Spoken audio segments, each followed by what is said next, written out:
एक मलाल मुझे ज़िंदगी में है। दिसंबर 1995 सहारनपुर में मुठभेड़ होती है, इंस्पेक्टर ध्रुवलाल यादव शहीद होते हैं, एक कांस्टेबल शहीद होता है और पकड़ा काजा कौन जाता है? सैयद मोहम्मद उमर शेख, जो कि अल कायदा का नंबर 2 था। तो आप कहें गिरफ्तार हो गया तो और क्या चाहिए? गिरफ्तार तो हो गया, जेल भी गया, काफ़ी सेवा के बाद जेल गया, समझ रहे होंगे। लेकिन उसके बाद इंडियन एयरलाइंस के हवाई जहाज़ की नेपाल से हाईजैकिंग हो जाती है और भारत सरकार में राजनीतिक दबाव के कारण तत्कालीन सरकार ने इस सैयद मोहम्मद उमर शेख, मौलाना अजहर महसूद और एक चरमपंथी को जाके कंधार में हैंडओवर किया। तो मुझे इस बात का बहुत मलाल है, ये होना नहीं चाहिए था।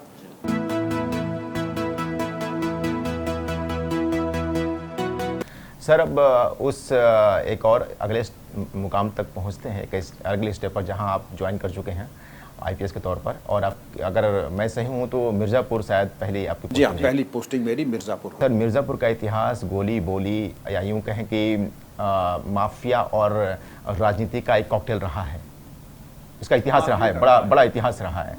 तो किस विल पावर से जब आपको पता चला कि आपकी शुरुआत अब मिर्ज़ापुर से हो रही है, और मिर्ज़ापुर सर आज भी बहुत ज़्यादा सीरियल के और कई ओटीटी के प्लेटफॉर्म्स पे आ रहे हैं, तो बहुत ही आज के उस दौर को हम समझ रहे हैं कि आखिर कितना क्या था, माफियागिरी कैसे हुआ करती थी और राजनीति और माफिया कितने ज़्यादा आपस में जुड़े हुए थे। तो जब आपको ये पता चला कि आपकी फर्स्ट पोस्टिंग मिर्ज़ापुर में है, तो किस विल पावर से आपने सोचा कि क्या करना है?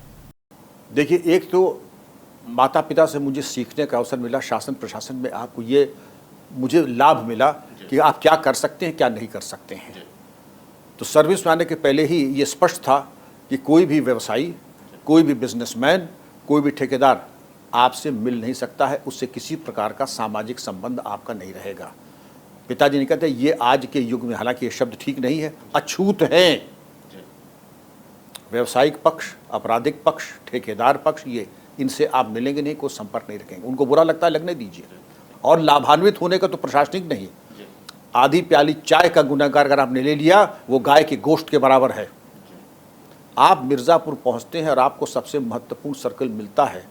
आप एएसपी सिटी होते हैं, जहां 5 थाने, अब तो सर्कल में एक 2 थाने के सर्कल हो गए हैं, 5 थाने का, कोतवाली शहर, कोतवाली देहात, विंध्याचल, चील, मड़िहान, 5 थाने बड़े महत्वपूर्ण। एक तरीके से आधा शहर के आप इंचार्ज थे।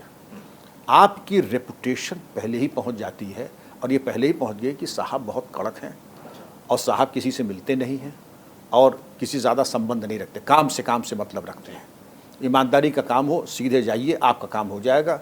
और गलत सलत कहीं बुलाने की कोशिश की, व्यवसायी लोगों ने खाने पे, डिनर पे बुलाने की कोशिश की, नए साल पे, होली दिवाली में अगर तोहफे या मिठाने की कोशिश की, तो आपके लेने के देने पड़ सकते थे। युवा था, जोश ज़्यादा था, होश कम था। आप ठीक है, आप किसी के तोहफे स्वीकार न करें, लेकिन ये भी अधिकार किसी अधिकारी को नहीं है कि उसको अपमानित करें। आप हाथ जोड़ के अस्वीकार तो कर सकते हैं, लेकिन उसके सामने मिठाई फेंकवा देना या उस तरह दिए हुए उपहार को फेंकवा देना या गाली गलौज कर देना, ये इसका कोई औचित्य नहीं है। तो मेरा युवा अफसरों को ये भी एक परामर्श होगा, आप अपने मानक पे चलें, लेकिन विनम्रता के साथ। मैं एक बार फिर सर उस माहौल, उस एरा में जाना चाहता हूँ। जब आप मिर्ज़ापुर का आपके जहन में नाम आता है, तो जाहिर सी बात है कि आप उस समय मिर्ज़ापुर की जो हालात थे उससे आप वाकिफ़ होंगे, ठीक है सर? तो क्या स्ट्रेटजी थी कि मैं ज्वाइन करने के साथ किस तरह के बदलाव करूँगा? देखिए, पहले ही आप समझ रहे थे कि आपके मन में खा, मुझे तो ऐसा लग रहा है कि सन 77 जैसे कल की बात हो। बखेड़ी केवट, नाम लेना उचित नहीं है, इसका बड़ा आतंक था विंध्याचल में। विंध्याचल मंदिर में दुर्व्यवस्था, पंडों की गुंडागर्दी, वहाँ पर एक तरीके से माफिया राज, वो मेरे सर्कल में था। मीटिंग करके कह दिया कि अब आप लोग अपने हिसाब से काम कर लें और पुलिस के बराबर आपके बगल में खड़ी रहेगी। कृपया करके शोषणवादी कर दें बंद, ज़बरन धन वसूली करना कर दें बंद।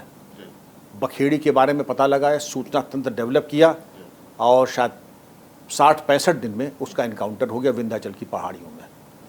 जो छोटे मोटे बखेड़ी थे, उसका नाम ही बखेड़ी था, जो बखेड़ा खड़ा कर, जो छोटे मोटे बखेड़ी थे वो फिर अपने आप अपने बिलों में चले गए। ओके, तो सर यहाँ से जब आपकी लाइफ की शुरुआत होती है सर, तो जाहिर सी बात है एक बड़ा विज़न यूपी को लेकर होगा आपका, क्योंकि आपको ये पता था कि आगे चल के और भी बड़े ओहदे पर आपको जगह मिलेगी और आप बड़े कैनवस पे काम कर पाएंगे। तो क्या कुछ रूट मैप आपने उस समय बनाया था कि इस तरह से हमें बदलाव और चेंजेस लाने हैं? बिल्कुल बिल्कुल। जिस स्टेज पे आदमी रहता है, जैसे एएसपी था, 5 थाने थे, कि मैं जब कभी पुलिस अधीक्षक, वरिष्ठ पुलिस अधीक्षक, एसएसपी बनूंगा, मैं थाने वालों को इज्जत से पेश आऊँगा।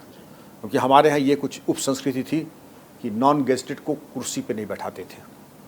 यह जनता के अगर जो लोग आते थे उनको लाइन में खड़ा करके उनसे खड़े खड़े बात करते थे, या आप बैठे थे उनसे खड़े खड़े बात करते थे, ये नहीं होगा। बजट रहता नहीं था, उनके लिए पानी की व्यवस्था, बैठने की व्यवस्था और सामान्य शिष्टाचार में कमी नहीं, और उनको ये सुनिश्चित कर लेते थे कि आज आपने अगर कोई समस्या बताई है या आवेदन पत्र दिया है तो 15 दिन के अंदर आपके पते पर उत्तर चला जाएगा कि आपके आवेदन पर ये कार्रवाई हो गई है। उसमें कितना खर्चा है, एक पोस्ट कार्ड चला जाता था, और एक पोस्ट कार्ड का खर्चा कुछ तब भी बहुत ज़्यादा नहीं था, आज भी बहुत ज़्यादा नहीं है। आज तो खैर व्हाट्सएप पे भेज सकते हैं, जो भेजना चाहें, जवाब पोस्ट कार्ड नहीं व्हाट्सएप पे जा सकता है, ये भी मैंने किया, पोस्ट कार्ड टू व्हाट्सएप। तो सामान्य शिष्टाचार आप खुद देखेंगे कि आपको जनता का इतना प्रेम और सम्मान मिलेगा, अभूतपूर्व। अरे वो चीज़ें मिलेंगी जो आपके जीवन में अविस्मरणीय है। आपने 5 स्टार में भी खाना खाया होगा, आपने 7 स्टार में खाया होगा, लेकिन जब एक बूढ़ी अम्मा हाथ में एक गुड़ की भेली लेके आती है और पसीने से वो लथपथ है, उनका बेटा हम आपके लिए गुड़ लाए हैं, वो भावनाएं हैं। आपको मालूम है कि बूढ़ी अम्मा के हाथ का पसीना और पानी, लेकिन हाँ लाओ अम्मा, और मेरे लिए उससे मधुर मिठाई मुझे आज तक नहीं मिली। बिल्कुल, ये हो ही नहीं सकता सर। अब सर थोड़ा आगे बढ़ते हैं, और मैं ये जानना चाहता हूँ कि इस पूरे सफ़र में आपको ऐसा कौन सा पीरियड ऐसा लगा जो सबसे ज़्यादा चैलेंजिंग था? वैसे तो पूरी ज़िंदगी चैलेंजिंग थी, लेकिन एसएसपी एटा जब मैं था 81 से 84 तक, वहाँ पर थाना अलीगंज नथुआपुर कांड हुआ था। पूरा थाना छविराम गैंग ने हत्या कर दी थी। Inspector Rajpal Singh, 2 sub inspector, 2 head constable, पूरा थाना मार दिया था। कोई वहाँ जाने को तैयार नहीं था। पुलिस ऑफिसर्स ने अपनी गाड़ी के आगे पुलिस और स्टार प्लेट और ये जो पुलिस का मोनोग्राम सब हटा दिया था, मारे दहशत के। थाने वाले रात शाम के 6 बजे कमरा दीवार बंद करके हथियार ले करके कहीं कोने में छत पे जाके छुप करके सोते थे। मैं एसपी हमीरपुर था, हेलीकॉप्टर से हमीरपुर से एटा लाया गया, चार्ज लिया। लोगों ने कहा कि नेम प्लेट मत लगाइए, गाड़ी के आगे पुलिस अधीक्षक, वरिष्ठ पुलिस अधीक्षक की एटा मत लगिए, डकैत देख लेंगे तो आपका एम्बुश हो जाएगा।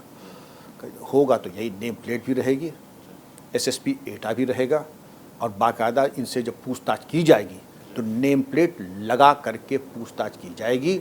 उनको मालूम होना चाहिए कि विक्रम सिंह वरिष्ठ पुलिस अधीक्षक एटा उनसे बात कर रहा है, और जिसको जो करना, क्योंकि जिस दिन मैं डर जाऊंगा उस दिन पूरा फोर्स डर जाएगा, और जिस दिन मैं निर्भीक हो जाऊंगा पूरा फोर्स निर्भीक हो जाएगा। सर एक सवाल ये भी रहेगा कि इस पूरे सफ़र में कई राजनीतिक दल, कई दल के सत्ता आई गई, लेकिन इस दौरान कई बार ऐसा है कि माफियाओं का राज काफ़ी रहा है, अलग अलग दौर में अलग अलग माफियाओं का राज रहा है।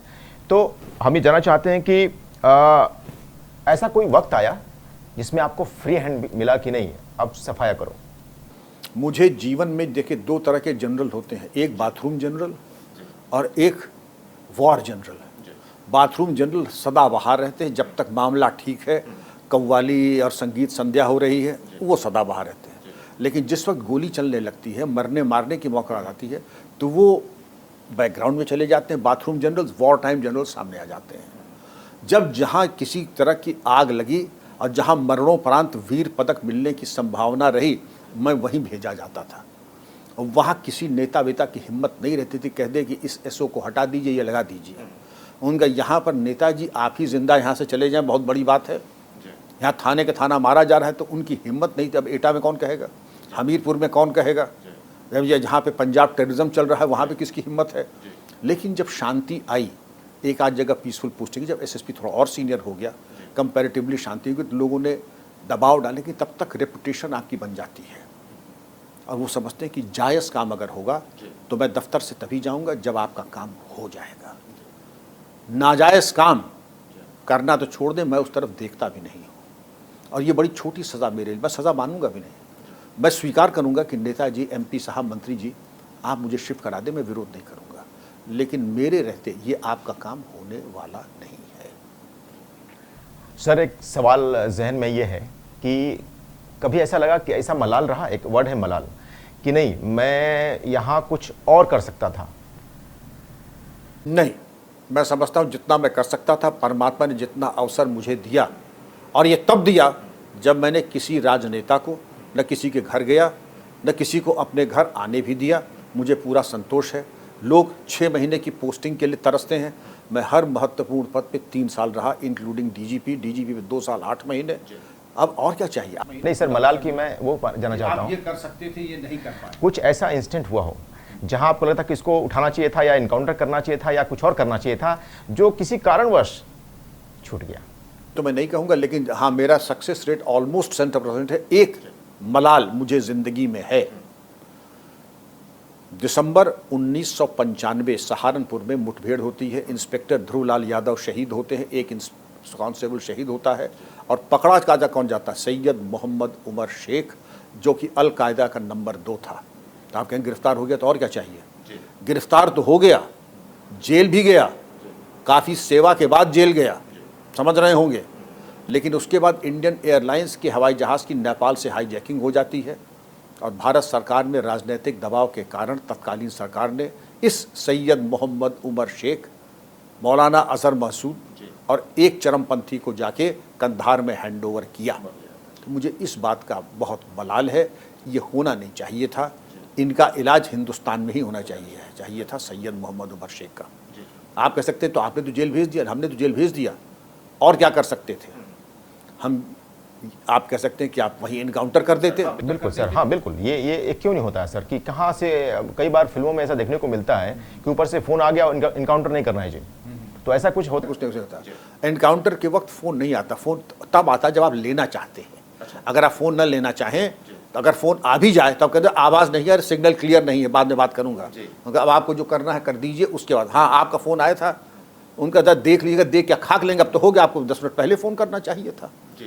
जी, तो ऐसा क्यों नहीं होता सर कि अगर ये पता है कि गंदगी साफ करनी है तो विल पावर और उस लेवल पर तो जाना ही पड़ेगा? और मॉरल क्वेश्चंस हैं। आपको लीगल और मॉरल क्वेश्चंस के, लीगल ये है कि इनकाउंटर आप तभी कर सकते हैं जब आप या किसी अन्य की जान खतरे में है। धारा 94 से लेकर के धारा 106 Indian penal code, right of private defence, उसके अंतर्गत है, बिल्कुल कीजिए। लेकिन सिर्फ कि आप, उसका आपराधिक इतिहास बहुत ज़्यादा है, ये बहुत बड़ा आतंक है, सिर्फ उसको घर से उठा के सर में 1 गोली, छाती में 5, वो औचित्यपूर्ण नहीं है। लीगल और मॉरल क्वेश्चन। लेकिन जब आप रगेदेंगे तो बड़े से बड़ा टेररिस्ट, मैं आपको बता दूं, वो पानी मांग लेगा। जो मर में है उनकी बात नहीं करनी चाहिए, सकारात्मक करनी चाहिए। लेकिन एक बहुत बड़े माफिया हाल ही में फूड पॉइजनिंग तथा कथित उससे मौत हुई है, उन्होंने 2 बार कहा कि मेरी हत्या करा देंगे। उनको सबको मालूम है कि मैं आपके साथ ताश नहीं खेलूंगा। जी, ये बहुत बड़ा इशू बना था सर, ये बहुत बड़ा इशू बना था। मुख्तार अंसारी ने आपसे, आपके बारे में कहा था ऐसा? कहा था, पर उसमें आप गूगल पे जाए, आपको मिल जाएगा वो। और 2 बार कहा था कि मेरी हत्या होती तो पूरी जिम्मेदारी इनकी मानी जाए। और बड़े केसेस चले हैं। मुन्ना बजरंगी भी कोर्ट जाता था, मैं भी जाता था। मुन्ना बजरंगी की पत्नी ने कहा था मैं उनकी हत्या कराना चाहता हूँ। कि मेरी सबसे बड़ी मिसाल ये है कि अगर मैं हत्या करना चाहता तो मैं कर देता, मैं अदालत में इनके बगल में नहीं खड़ा होता अपनी सफाई देने के लिए। सर, एक और चीज़ पूछना चाहता हूँ, जिस तरह का जुडिशियल सिस्टम है हमारे देश में, उसमें इसका फ़ायदा उठाकर बहुत सारे अपराध करने वाले लोग बच जाते हैं, चाहे आतंकवादी हो या कोई माफिया हो। तो उसको देखते हुए आपने कभी ऐसा नहीं सोचा कि इससे पनपने से अच्छा है कि इसको वहीं ख़त्म कर दिया जाए? इसका एक दुष्परिणाम यही है, मैं ये कहता हूँ, इसका एक दुष्परिणाम यही है कि शॉर्टकट लोग लेने लगे हैं, और उसमें ये तथाकथित फर्जी मुठभेड़, सही मुठभेड़ को मैं नहीं कह रहा हूँ, तथाकथित फर्जी मुठभेड़ भी है। फर्जी मुठभेड़ नहीं होनी चाहिए, मैं फिर कह रहा हूँ। लेकिन जुडिशियल सिस्टम अगर ट्रैक पे रहे और बिना दंड के राज्याधिकार नहीं चलता है, तत्परता के साथ दंड मिल जाए, किसी की हिम्मत नहीं है। तत्परता तो छोड़ दीजिए, 25-25 साल तक मामले आते नहीं हैं। उन्हीं बाहुबली की अगर बात करें, उनका कौन सा मुकदमा सामने आया? या तो गवाहों की हत्या हो गई, या गवाह हॉस्टाइल हो गए, पक्षद्रोही हो गए, या जज ने अपने केस सुनने से मना कर दिया। 25-25, 30-30 साल कोई मुकदमा इस पर निर्णय नहीं आया। तो आप ये समझ लीजिए जुडिशियल सिस्टम उनके लिए है ही नहीं, उनके लिए है ही नहीं। और जब योगी राज में सजा पे सजा पे सजा पे आने लगी तब लोग तड़पने लगे, तब पंजाब भाग गए रोपड़ जेल में। और रोपड़ जेल में फिर मेरी हत्या हो जाएगी, फिर ये हो कि विक्रम सिंह मेरी हत्या करा दे। क्यों करा देंगे? आपके कर्म आपका इलाज करेंगे, हम क्या करेंगे? लेकिन सबसे बड़ी बात यह सर कि यूपी में आपके नाम का खौफ काफ़ी अच्छा रहा और मुझे लगता है कि वहाँ से यूपी के साफ सुथरे होने की कहानी जरूर आगे बढ़ी।